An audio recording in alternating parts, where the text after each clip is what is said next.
2023년 7월 9일 언약교회 주일 예배 시간입니다.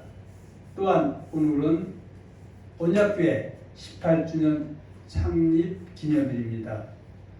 우리는 지나가는 세월을 일컬어서 유수와 같다고 말합니다. 세월은 흘러가는 물 같다는 뜻이죠. 언약교회가 창립한 지 18년이 지났다는 것을 생각할 때 감회가 깊고 새롭습니다. 교회 창립은 처음 가는 길이라 시행착오도 있었습니다. 그러나 언약교회가 주님의 피로 사신 교회이기에 에베네셀 하나님께서 오늘 여기까지 이끌어 오셨습니다. 교회가 외적으로 성장된 모습을 하나님께 보여드리지 못하는 아쉬움 또한 있습니다. 이 시간을 통하여 지난 18년 동안 우리 언약교회의 성도들이 한 마음과 한 뜻을 가지고 언약교회를 위하여 헌신하고 사랑해 주심을 감사드립니다. 이제 우리 교회는 다시 창립하는 심정으로 열심을 품고 앞을 향하여 지치지 말고 달려가야 하겠습니다. 오늘은 하박국 3장 2절을 본문으로 해서 부흥하기 합수라는 제목으로 은혜를 나누고자 합니다. 오늘 먼저 본문 보겠습니다. 하박국 3장 2절. 여호와여, 내가 주께 대한 소문을 듣고 놀랐나이다. 여호와여, 주는 주의 일을 이 수년 내에 부흥하게 하옵소서. 이 수년 내에 나타내시옵소서. 진노 중이라도 긍휼을 잊지 마옵소서. 아멘. 교회는 하나님의 은혜로 하나님의 백성된 자들이 하나님을 섬기기 위해 모여진 예수님의 몸된 공동체입니다. 교회는 우리의 몸이 각 지체로 구성된 것처럼 한 사람 한 사람이 교회의 구성원이 되어 교회의 머리 대신 예수님을 섬기는 곳입니다. 고린도 12장 12절로 31절의 말씀 한번 보겠습니다. 몸은 하나인데 많은 지체가 있고 몸에 지체가 많으나 한 몸인과 같이 그리스도도 그러하니라. 우리가 유대인이나 헬라인이나 종이나 자유인이나 다 한 성령으로 세례를 받아 한 몸이 되었고 또 다 한 성령을 마시게 하셨느니라. 몸은 한 지체뿐만 아니요 여럿이니 만일 발이 이르되 나는 손이 아니니 몸이 붙지 아니하였다 할지라도 이로써 몸에 붙지 아니한 것이 아니요 또 귀가 이르되 나는 눈이 아니니 몸에 붙지 아니하였다 할지라도 이로써 몸에 붙지 아니한 것이 아니니 만일 온몸이 눈이면 듣는 곳은 어디며 온몸이 듣는 곳이면 냄새 맡는 곳은 어디냐. 그러나 이제 하나님이 그 원하시는 대로 지체를 각각 몸에 두셨으니 만일 다 한 지체뿐이면 몸은 어디냐. 이제 지체는 많으나 몸은 하나라. 눈이 손더러 내가 너를 쓸 데가 없다 하거나 또한 머리가 발더러 내가 너를 쓸 데가 없다 하지 못하리라. 그뿐 아니라 더 약하게 보이는 몸의 지체가 도리어 요긴하고 우리가 몸에 덜 귀히 여기는 그것들을 더욱 귀한 것들로 입혀주며 우리의 아름답지 못한 지체는 더욱 아름다운 것을 얻느니라. 그런즉 우리의 아름다운 지체는 별 필요가 없느니라. 오직 하나님이 몸을 고르게 하여 부족한 지체에게 귀중함을 더하사 몸 가운데서 분쟁이 없고 오직 여러 지체가 서로 같이 돌보게 하셨느니라.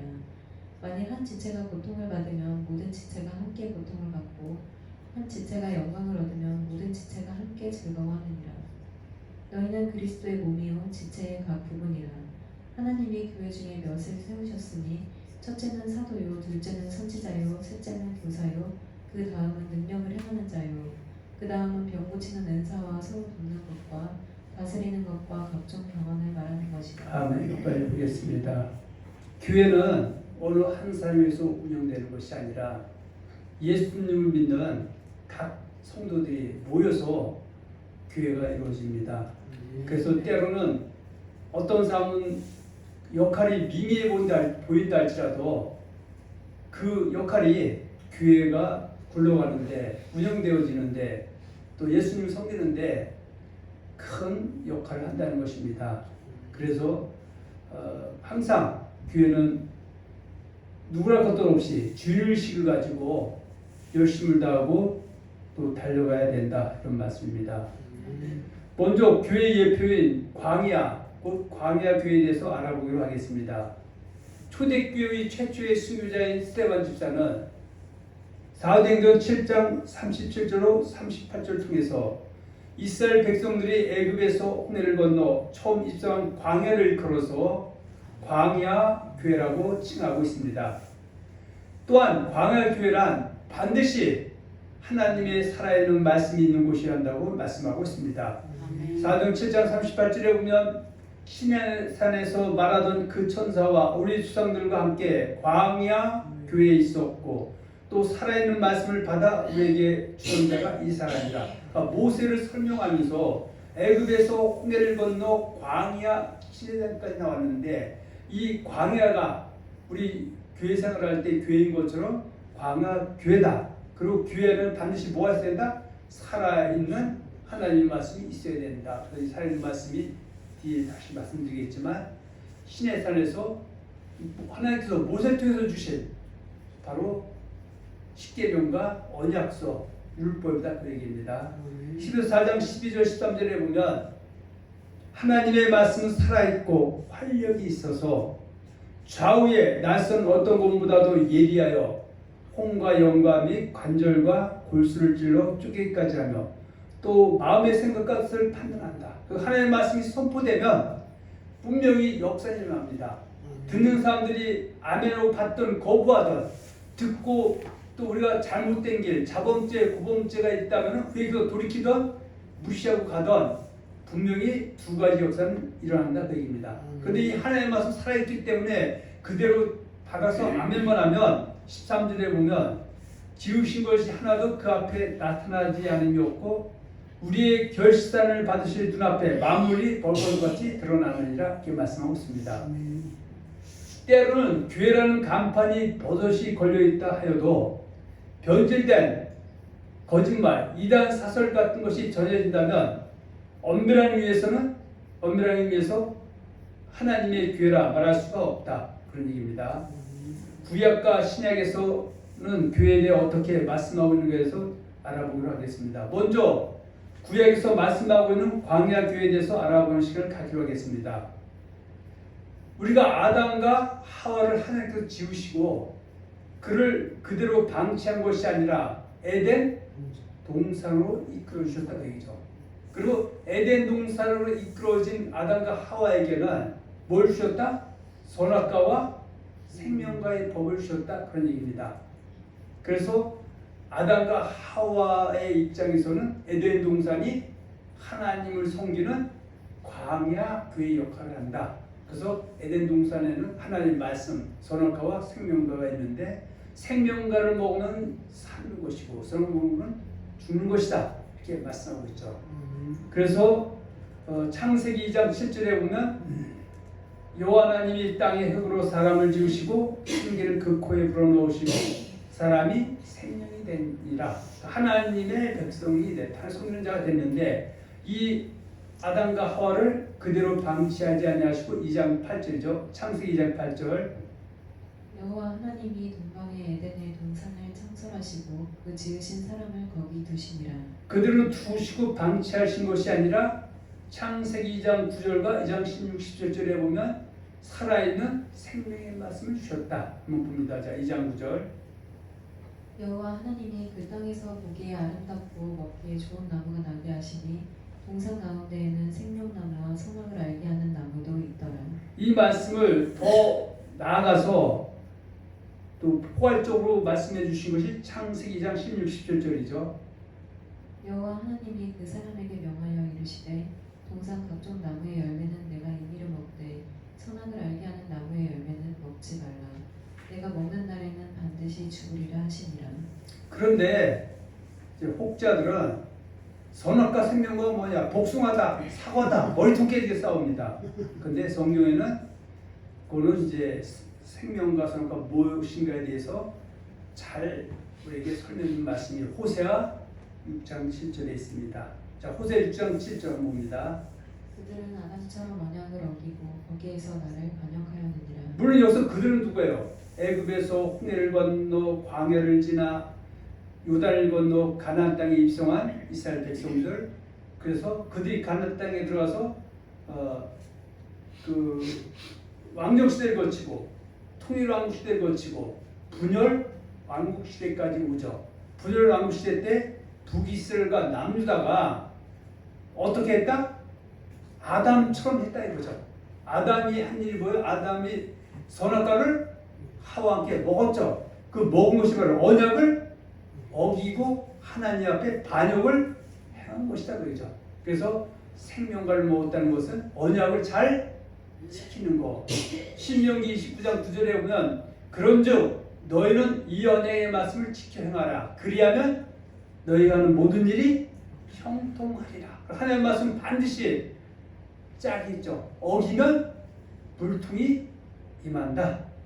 그래서 하나님은 자기 피로 산 백성들을 방치하지 않고 광야교로 인도해 주시고 광야교에서 지키면 사는 생명과를 주시고 어기면 죽을 수 있는 선악과를 주셔서 선악과 먹던 사람도 외계에서 돌이키면 생명을 얻고 또 생명과를 먹던 사람도 근신하고 깨어있지 못하면 얼마든지 선악과를 먹고 또 멸망을 달려갈 수도 있음을 우리에게 교훈해주고 있습니다. 아브라함이 갈대 우르에서 하나님의 부심을 잊고 하란을 거쳐 입성한 가나안 땅이 아브라함 입장에서 볼 때는 광야궤라고 말할 수 있습니다. 아브라함이 가나안 땅에 들어와서 끝난 게 아니죠. 하나님이 그 갈대아 우르 하나님을 섬겨야 될 그 셈과 야벳 중에서 셈족인 아브라함이 갈대아 우르에 있을 때 어떻게 윗조상부터 다른 신을 섬겼다. 그것은 뭐예요? 성경은 다른 신을 섬기는 것은 아예 여호와 하나님을 저버리는 것이 아니라 하나님도 섬기고 다른 신을 짬뽕으로 섬기는 것 갖다가 다른 신 섬긴다, 우상 숭배한다 이렇게 얘기합니다.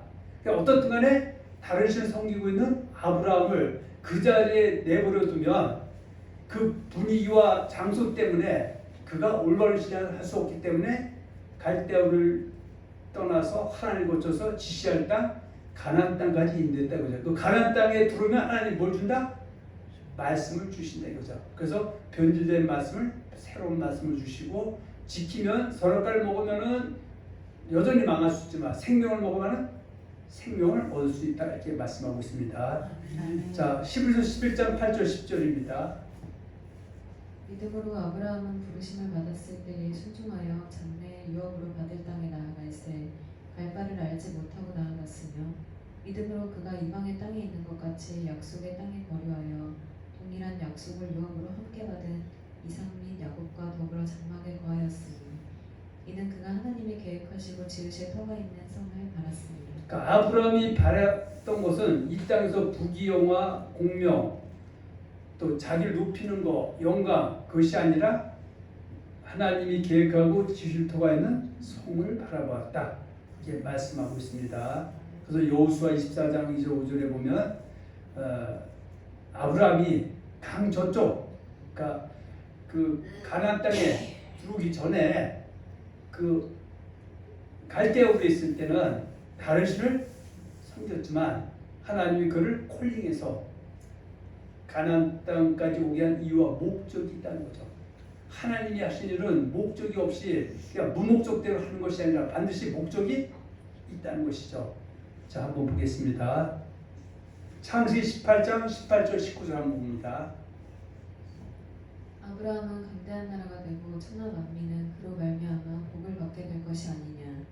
내가 그로 그 자식과 방송에게 명하여 여호와의 도를 지켜 의와 공도를 행하게 하려고 그를 택하였나니 이는 나 여호와가 아브라함에게 대하여 말한 일을 이루려 함이니라. 그러니까 하나님이 그 갈대 우리에 있던 아브라함을 콜링 택해서 하란을 거쳐서 가나안 땅에 인도해 놓으시고 그 가나안 땅 광야교회에서 여호와 하나님을 섬기라고 뭘 줬다? 여호와의 도를 주셨다 그죠. 그래서 그 아브라함의 자손들이 여호와의 도를 지켜 의와 공도를 행하려고 그를 택하였다고 말씀하고 있죠.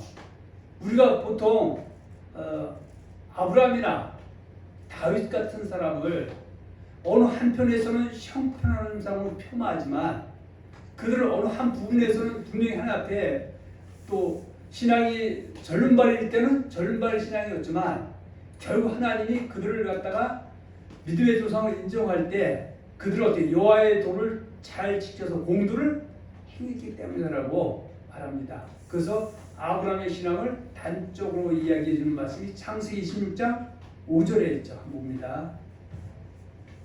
이는 아브라함이 내 말에 순종하고 내 명령과 내 계명과 내 율례와 내 법도를 지켰음이니라 하시니라. 이것이 바로 생명과를 먹었다는 것이죠. 그래서 생명과 선악과가 복숭아가 맞냐, 또 사과가 맞냐, 뭐 귤이 맞냐, 머리통 깨지게 싸워봐야 한마디로 정리났습니다.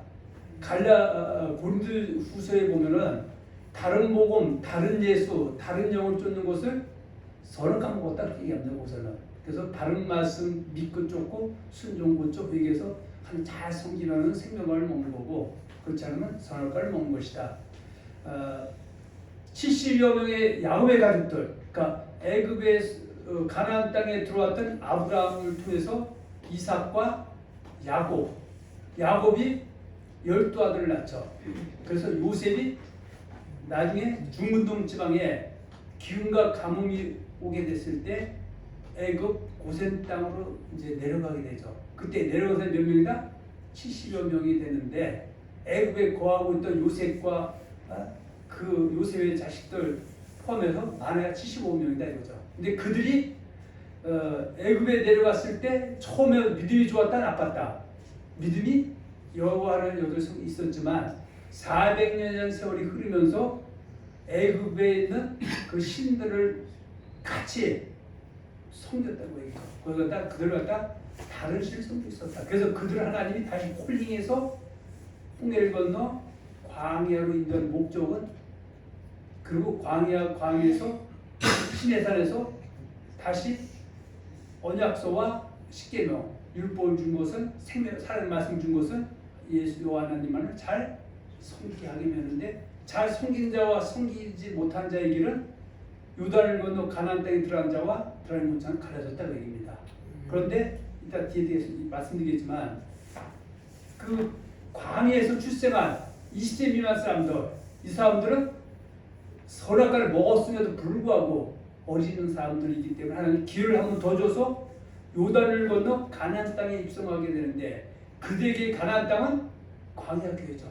거기서 신명기 30장 15절 10절처럼 내 앞에 생명과 복과 사망과 화를 두었는데 내가 택하라. 네가 생명과 복을 택하면 생명과를 먹으면 생명을 얻겠지만 근신하고 끼어있지 못해서 미혹해서 다른 신을 섬기거나 선악과를 먹게 되면 망할 수 있음을 분명히 말씀해 주셨다는 겁니다. 자 봅니다. 70여 명의 야곱의 가족들이 중근동 지방의 가뭄을 피하기 위하여 요셉이 애굽의 국무총리로 있을 때 애굽 고센 땅으로 오늘날 초청임이 떠난 것이죠. 초청임을 떠났습니다. 400여 년이 지나면서 하나님만을 섬기던 이스라엘 백성들이 안타깝게도 다른 신들을 섬기게 되었습니다. 이것은 그 아브라함이 갈대아우로 있을 때 여호와 하나님만을 섬기던 사람이 다른 신 섬겼을 때 하나님께서 가나안 땅에 인도한 것처럼 이스라엘 백성들이 애굽에 있을 때 여호와 하나님 섬겨야 되는데 애굽의 노예로 붙잡혀 있고 하나님 성스러운 분위기가 조성되지 않으니까 그들 광야로 인도해서 그런 가나안 땅까지 인도하게 된 목적은 여호와 하나님을 섬기게 하게 되었다 그입니다. 그래서 애굽에서 다른 신들을 섬기고 있던 이스라엘 백성들이 하나님의 은혜를 믿고 모세를 통하여 홍해를 건너 들어간 광야가 광야 교회다. 그래서 아까 서두에서 초대교회 순교자 집사 스데반이 우리 조상들이 광야 교회에 있었고 모세를 통해서 하나님이 광야 교회에 있을 때 시내산에서 살아있는 생명의 말씀 바로 언약서와 십계명을 주셨다. 그래서 언약서와 십계명은 지키면 생명을 얻고 어기면은 봐도 입을 수 있는 두 가지 길이 있다고 말씀합니다. 그 광야에 있는 시내산에서 여호와 하나님 섬기는 법인 모세의 율법, 그 살아있는 말씀을 받은 곳이 광야 교회라는 것이다. 그래서 교회는 반드시 뭐가 있다? 하나님의 말씀이 선포되어야 된다. 그런데 하나님의 말씀이 선포되던 곳에 있던 사람이 만일에 미국 땅에서 이단에 빠져버려서 가짜 말씀 들으면 거기는 하나님의 살 말씀이 선포되는 곳이 아니죠. 그러면 그가 다시 원교로 돌아오면 광야 교회이고 이 교회에 있을 때 다시 하나님 자성이면 생명과 보 어기면은 사망과 있음을 우리는 생각해야 됩니다. 그런데 우리가 오늘날 은혜에 너무 강조하다 보니까 공의 하나님을 놓쳐버립니다. 그래서 항상 은혜 귀하고 소중하고 정말 값없이 주신 선물이지만 은혜에 합쳐서 더 중요한 것은 공의도 있음을 우리가 잊어버리면 안 됩니다. 자, 그래서 출애굽기 6장 6절 7절 한번 봅니다. 그러므로 이스라엘 자손에게 말하기를 나는 여호와라 내가 애굽 사람의 무거운 짐 밑에서 너희를 빼내며 그들의 노역에서 너희를 건지며 편팔과 여러 큰 심판들로서 너희를 속량하여 너희를 내 백성으로 삼고 나는 너희의 하나님이 되리니 나는 애굽 사람의 무거운 짐 밑에서 너희를 빼낸 너희의 하나님 여호와인 줄 너희가 알지라. 그러니까 보통 사람들이 이 출애굽 사건을 설명할 때 애굽에서 홍해를 나온 사람들이 하나님과 관계없는 그런 사람으로 치부해 버리는데 애굽에서 홍해 건너 나온 사람은 누구예요? 이스라엘 자손이죠. 이스라엘 자손이 거슬러 올라가면 어디 올라가요? 이스라엘이 야곱의 이름이죠. 야곱, 이삭, 아브라함까지 올라가죠.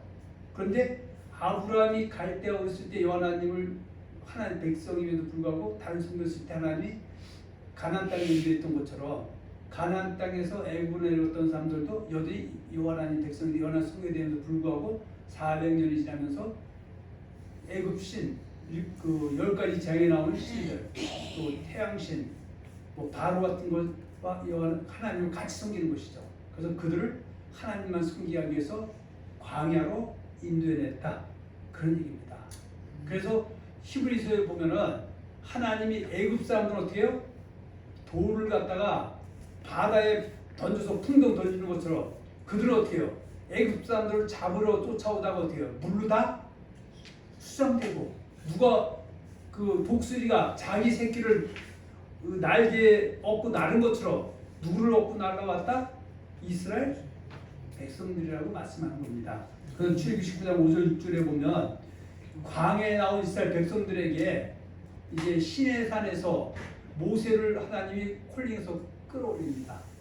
그리고 모세가 40일 동안 금식기도 하기 직전에 먼저 네가 내려와서 백성들에게 내 말을 전하라. 그것이 바로 출애굽기 19장 5절 6절입니다. 한번 봅니다.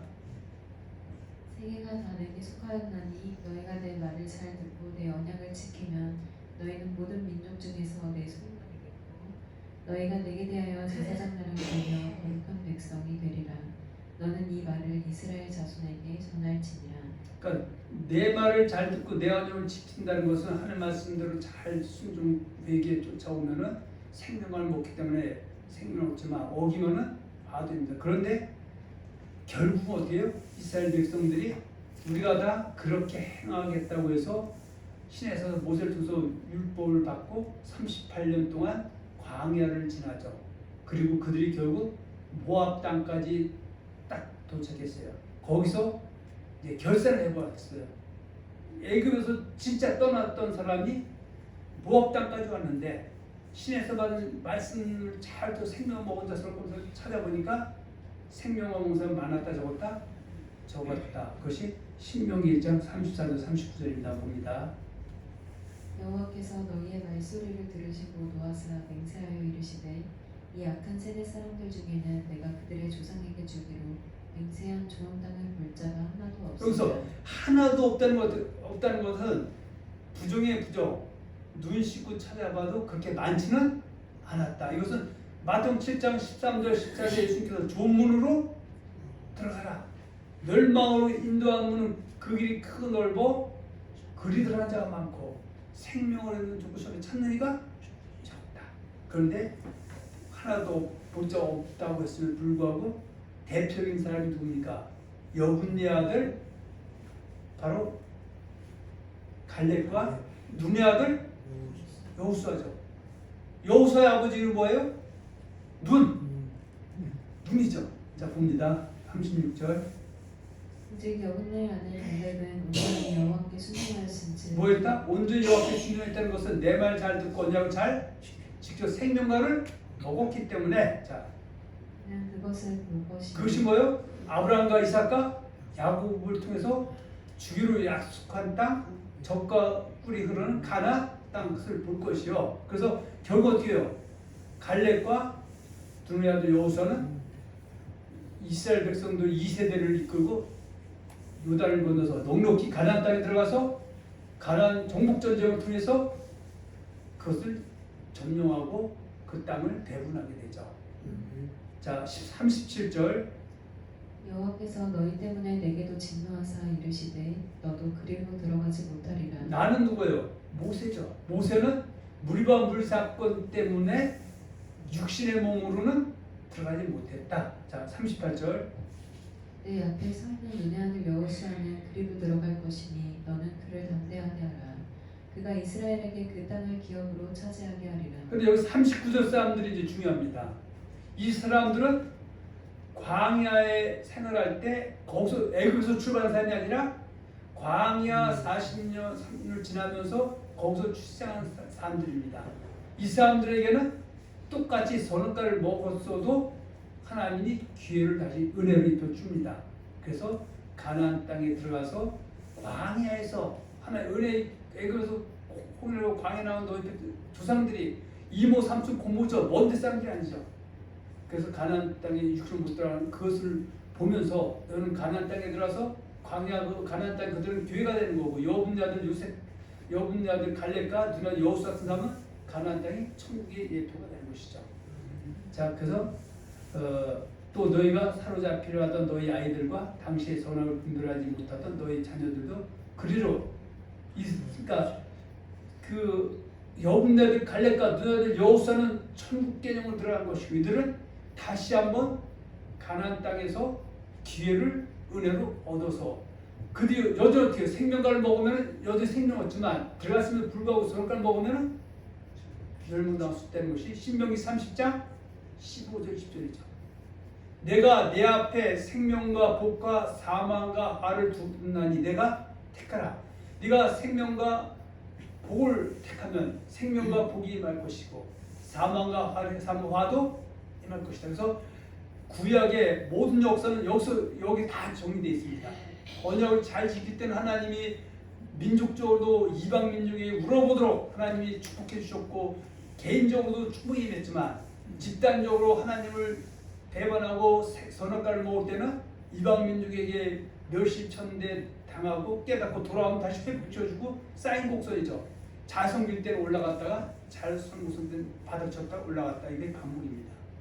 그래서 그걸 통해서 우리의 교훈이죠. 모든 성경은 하나님의 감동으로 된 것으로 교훈과 책망과 바르게 함으로 우리에게 주시는 유익이 있다. 이렇게 말씀하고 있습니다. 한편 하나님의 은혜로 여호수아를 통해 요단을 건너 입성한 땅인 가나안 땅도 여호수아나 갈렙 같은 사람은 천국이지만 광야에서 출생한 어린 이스라엘 백성들에게는 가나안 땅이 광야 교회가 된 것이죠. 모압 땅에서 모세를 통해 주어진 언약의 말씀이 신명기입니다. 그래서 신명기는 무슨 뜻이다? 하나님이 이제 모세에게 이스라엘 백성을 불러 모아놓고 앞서 있었던 사건들 창세기, 출애굽기에 그 주셨던 말씀을 갖다가 다시 반추, 그러니까 그 말씀에 어겨서 어려움 당한 사건들을 다시 조명해주고 이제 지난 건 지난 거고 앞으로 가나안 땅에 들어가서는 절대 광야에서처럼 하지 말라고 신신당부하면서 피를 토하는 심정으로 주신 말씀을 선포한 것이 신명기 맞습니다. 그 얘기입니다. 그래서 신명기야말로 가나안 땅에 입성한 이스라엘 백성들이 살아있는 말씀입니다. 자, 신명기 29장 9절 봅니다. 그런즉 너희는 이 언약의 말씀을 지켜 행하라. 그리하면 너희가 하는 모든 일이 형통하리라. 아까 시편 1편 1절 6절에 복 있는 사람은 악인의 꾀를 따르지 아니하며 죄인의 길에 서지 아니하며 오만한 자의 자리에 앉지 않냐고 오직 여호와의 율법을 지켜 그리고 주하로 목성하자. 그는 시냇가에 심은 나무가 시절을 쫓아 과실을 맺으며 그 잎사귀가 마르지 않같이 그래서 다 형통하리라. 시편의 1편부터 150편까지의 모든 것은 1편에 집약이 되어 있고 그 말씀은 신명기 19장 9절에서 시작이 되는 겁니다. 그래서 이 언약에서 지켜 행하면 형통한다는 말씀은 그 당시에 모세를 통해서 모압 땅에서 그 말씀을 듣고 있던 그 2세대 그 사람들에게만 준 것이 아니라 아직 태어나지도 않은 사람들 앞으로 가나안 땅에 들어가면 그들의 몸에서 태어날 후손들에게까지 이 말씀은 유효한 말씀이고 더 나아가서 장차 요한복음의 약속된 그리스도 메시아가 오시게 되면 그 그리스도를 믿는 사람에게도 이 말씀은 여전히 연결이 됩니다. 그래서 우리가 구약 사람들은 창세기부터 말라기까지 하나님의 말씀이지만 신약을 살고는 우리는 어디까지 하는 말씀이다? 마태부터 요한복음 27장까지의 말씀만이 아니라 27권까지 말씀은 창세부터 말라기 39권 더하기 27권 그래서 우리는 몇 권을 들고 다닌다? 66권을 들고 다니고 예수를 그리스도 인정하지 않는 유대인들은 27권이 이렇게 합쳐진 66권의 말씀 그들은 성경의 말씀 인정한다 인정하지 않는다. 인정하지 않는 거죠. 자, 그래서 신명기 29장 14절 15절입니다. 내가 이 언약과 맹세를 너희에게만 세우는 것이 아니라 오늘 우리 하나님 여호와 앞에서 우리와 함께 여기 서 있는 자와 오늘 우리와 함께 여기 있지 아니한 자 후손들에게까지 앞으로 계속 이것은 유효한 말씀이다. 그래서 이 말씀의 핵심은 신명기 30장 15절에서 20절 봅니다. 보라 내가 오늘 생명과 복과 사망과 화를 내 앞에 두었노라. 그러니까 에덴 동산에서도 하나님께서 어떻게 해요? 네 앞에 생명과와 선악과가 있는데 네가 생명과를 먹으면은 생명을 얻을 것이고 4대 내강의 축을 얻을 것이고 어기만은 죽을까 하노라 죽는다. 죽는다 그죠. 그것이 바로 선악과 생명과는 사과 복숭아 그게 아니라 언약을 지키며 얻는 생명과 복이고 어기면 이루어지게 된 사망과 화다.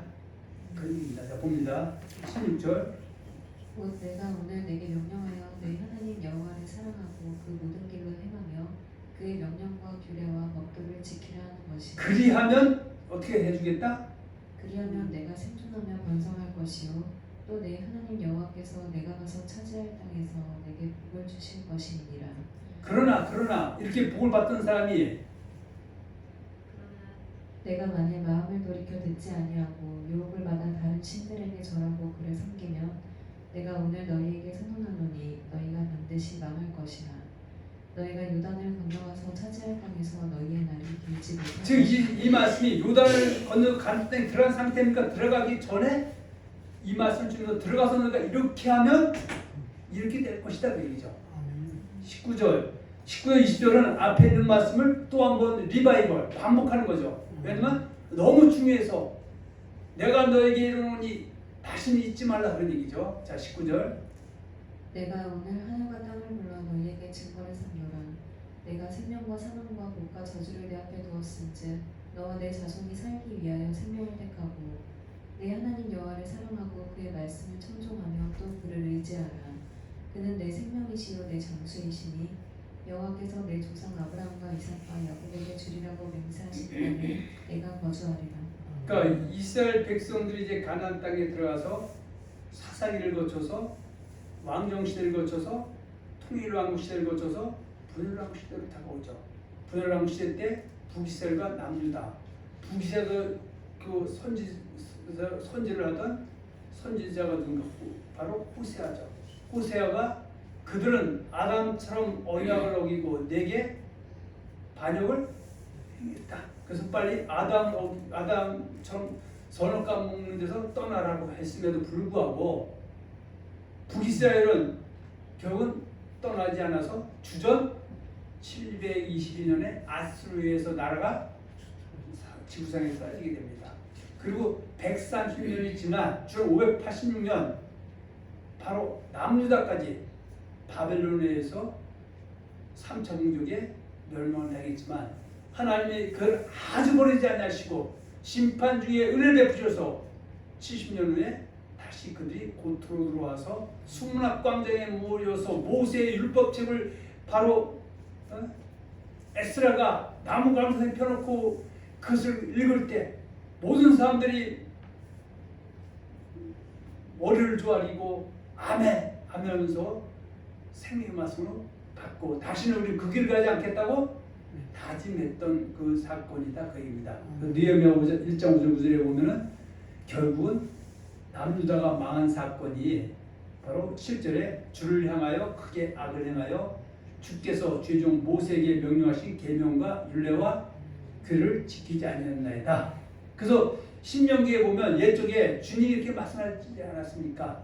주종 모세에게 명령하여 이르시되 만일 너희가 범죄하면 내가 너희를 여러 나라가 흩을 것이요 만일 내게로 돌아와 내 계명을 지켜가면 너희 쫓긴 자가 하늘 끝에 있을지라 내가 거기서부터 그들을 모아 내 이름으로 이름을 두고 택하고 돌아오게 하리라 하신 말씀을 이제 청하건대 기억하옵소서. 이제 70년이 지나가니까 하나님 언약의 신실한 하나님 여호와는 약속의 신실한 하나님이요 약속대로 우리를 멸망시켰던 다 살리게 했던 하나님 우리가 잘못해서 100번 1000번 죽어도 마땅하지만 그 은혜 갖고 우리가 기도하니 우리를 돌아오게 해주시옵소서 하는 이제 서원 기도다 그 얘기입니다. 자 넘어갑니다.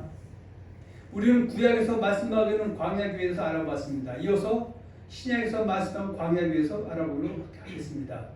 예수를 믿음의 주 유대인들은 예수를 그리스도 메시아로 받아들이는 것이 예수 믿는 거예요.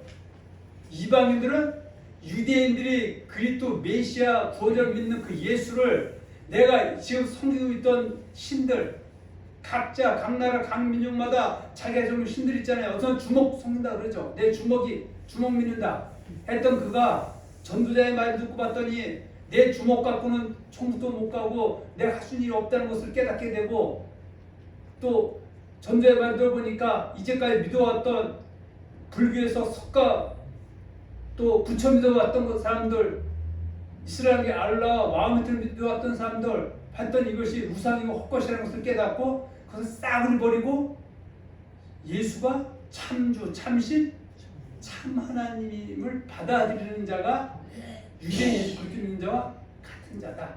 그래서 받아들이면 창세기부터 요한계시록의 66권 말씀을 통해서 이렇게 돼서 이렇게 됐구나 하고 깨닫는 거죠. 우리가 믿으면 가장 중요한 게 뭔지 깨달은 일입니다. 성경 만독 중요하지만 만독만큼 중요한 것은 단 한두 개라도 듣고 깨달아야 재밌죠. 귀에 와서 말씀 듣는데 뭔 뜻도 모르고 그냥 멀쩡히 앉아가면 재미없잖아요. 내가 궁금했던 것이 하나라도 깨달아지면 때로는 어떻게 해요? 선악과가 사과다 복숭아다가 멀뚱하게 싸우는데 잘 들어보니까 사과 복숭아가 아니고 말씀 어기고 불순종 고치 이렇게 깨달아지면 그래 재밌지. 뭔지 모르고선 재미가 없죠. 할렐루야. 아멘. 그래서 예수를 믿음의 주로 시인 고백 영접한 그리스도인들이 그리스도를 섬기기 위해 모인 공동체를 이끌어 광야 교회주 그리스도의 교회를 하는 것입니다. 그래서 예수를 믿음의 주로 시인 고백한 무리들이 모여있는 공동교회 안에서는 반드시 그리스도를 섬기는 예수님의 말씀 성경이 기준이 되어야 된다.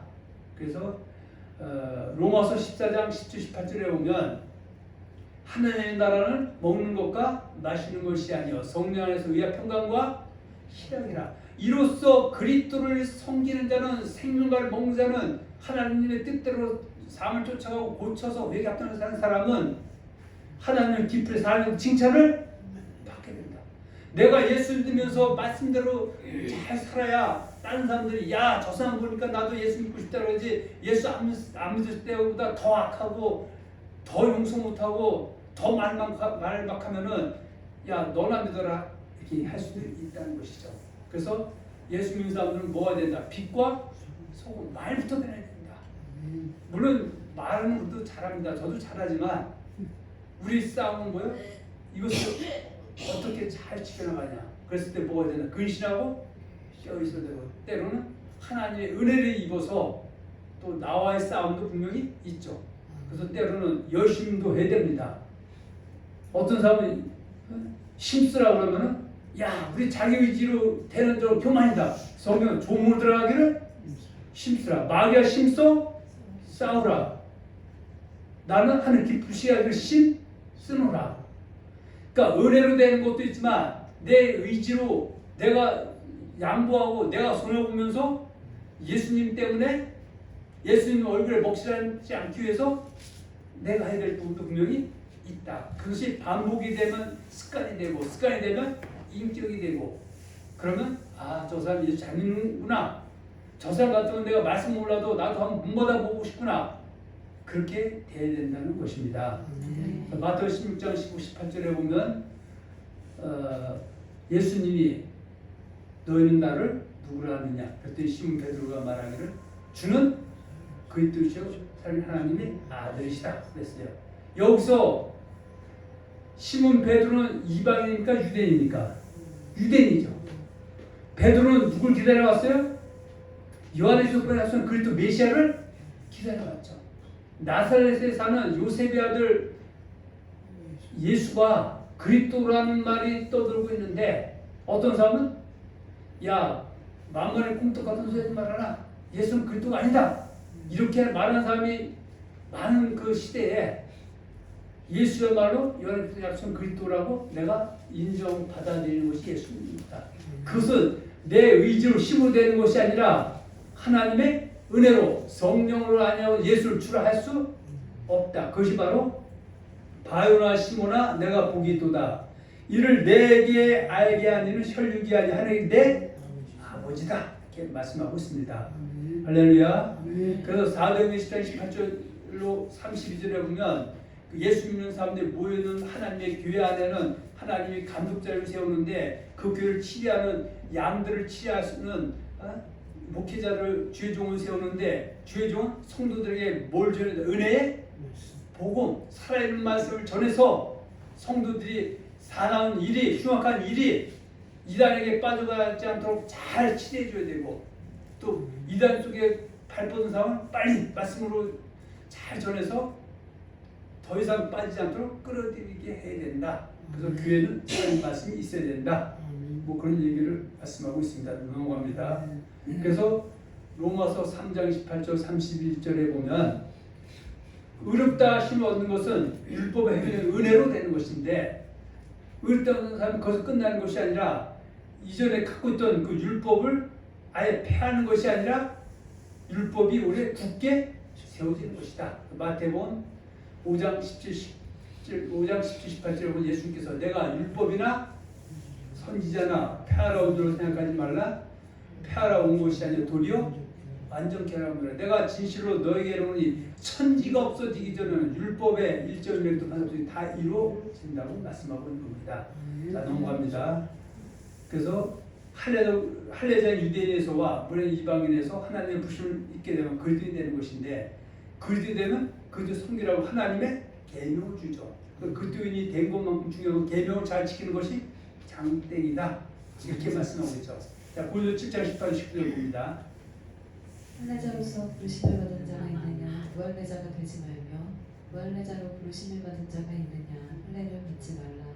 할례 받는 것도 아무것도 아니요 할례 받지 아니하는 것도 아무것도 아니로되 오직 하나님의 계명을 지킬 따름이니라. 근데 우리는 지킨다, 행한다, 순종한다 이 얘기하면은 절레절레 고개를 젓는 사람도 분명히 있습니다. 그런데 이것이 목사님이 말씀이 아니고 하나님 하신 말씀이라면은 아멘을 받고 그 말씀대로 한 걸음 다가다 보면은 내 여기 살고 또 하나님 주시는 기쁨이 우리를 만족해 해 주실 것이다.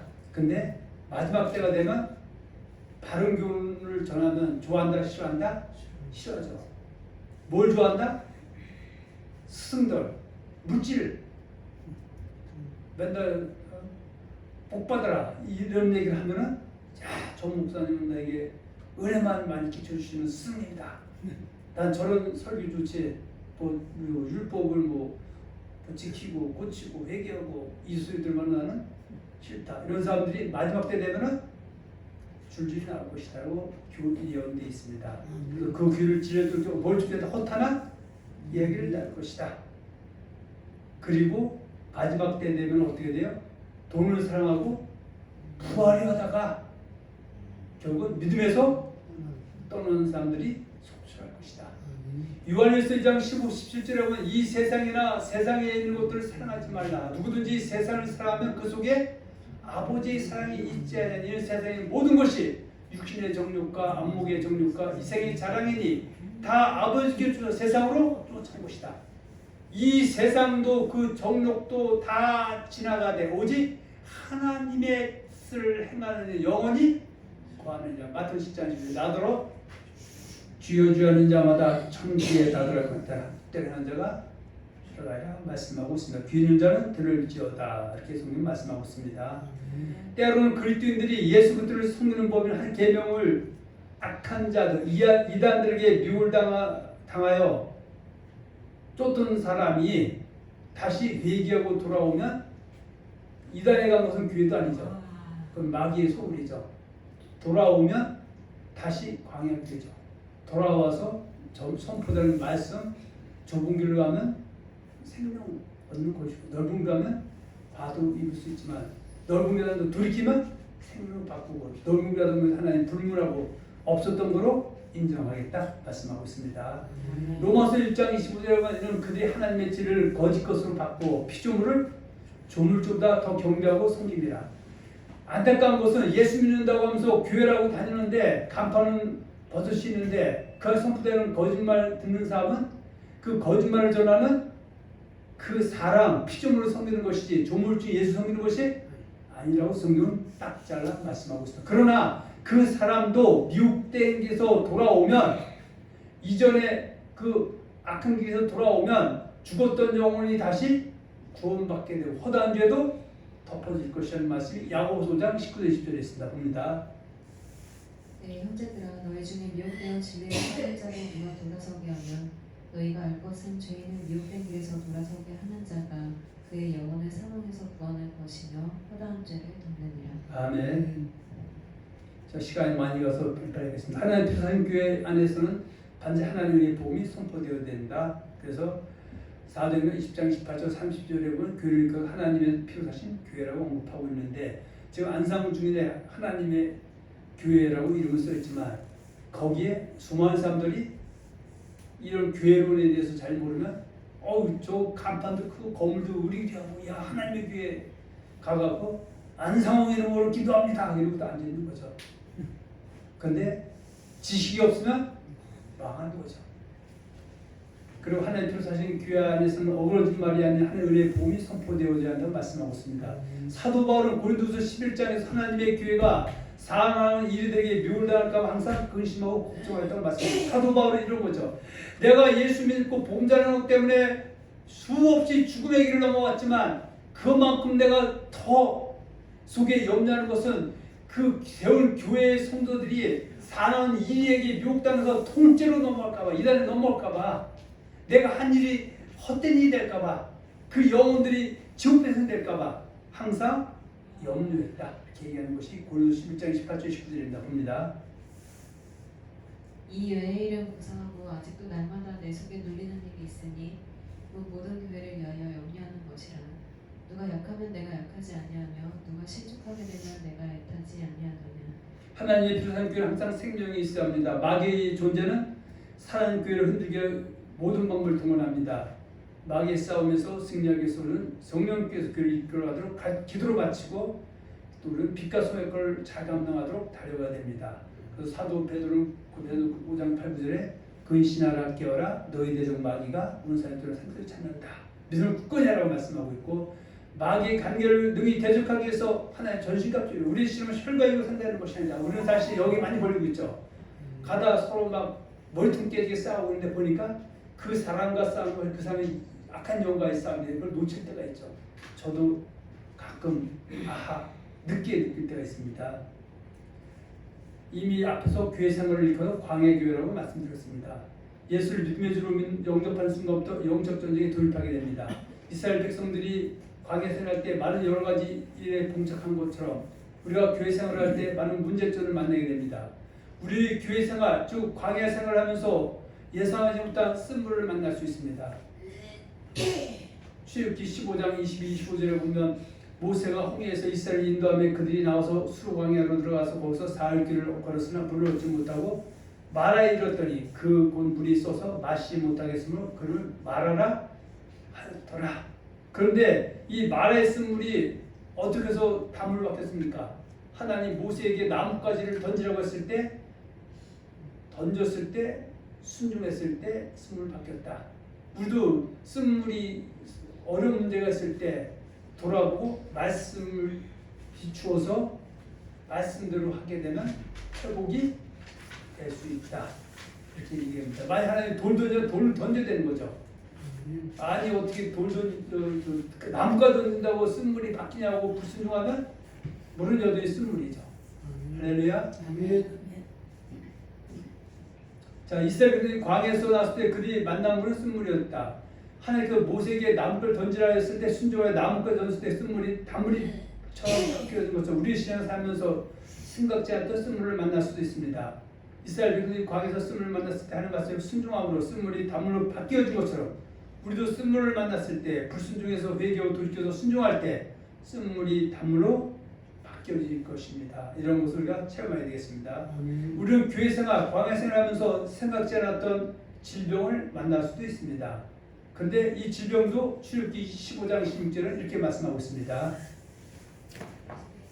이르시되 너희가 너희 하나님 나 여호와의 말을 들어 순종하고 내가 보기에 의를 행하며 내 계명에 귀를 기울이며 내 모든 규례를 지키면 내가 애굽 사람에게 내린 모든 질병 중 하나도 너희에게 내리지 아니하리니 나는 너희를 치료하는 여호와입니다. 그러니까 질병은 불순종으로 생긴다라고 하면 안 되죠. 이제 양면이죠. 하나님의 우리가 누구예요? 그 질병이 영광을 위해서 일어날 수도 있고 또 환경 때문에 일어날 수 있지만 때로는 불순 생긴 질병이라면 고치면 이 얘기죠. 그 잘못하게 되면은 야 내가 질병 있는 것은 내가 다 불순 생겼다 이렇게만 보면은 안 된다는 것입니다. 하나님 믿는 사람도 병이 날 수도 있고 언젠가 누구나 다 이 세를 떠나게 되어 있습니다. 우리가 신앙생활할 때 예기치 못했던 질병이 걸릴 때 하나님과 관계를 돌아봐야 합니다. 혹시 우리가 불순종하여 생긴 질병이든 환경에서 생긴 질병이든 하나님께 의지하여 치료받는 은혜의 역사를 우리가 늘 체험해야 되겠습니다. 우리는 교회 생활, 광야 생활을 하면서 일용할 양식의 부족함을 만날 수도 있습니다.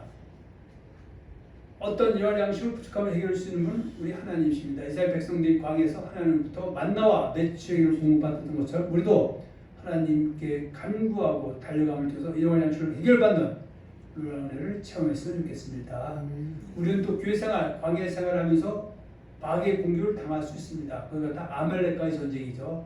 여호수아가 아말렉과 싸울 때 모세가 손을 들고 기도할 때 아론과 훌이 손이 내려가지 않도록 받쳐서 도와 기도할 때 승리를 쟁취한 것처럼 우리도 기도하는 죄를 지지 않고 또 열심히 기도하면서 달려가야 됐으면 좋겠습니다. 할렐루야.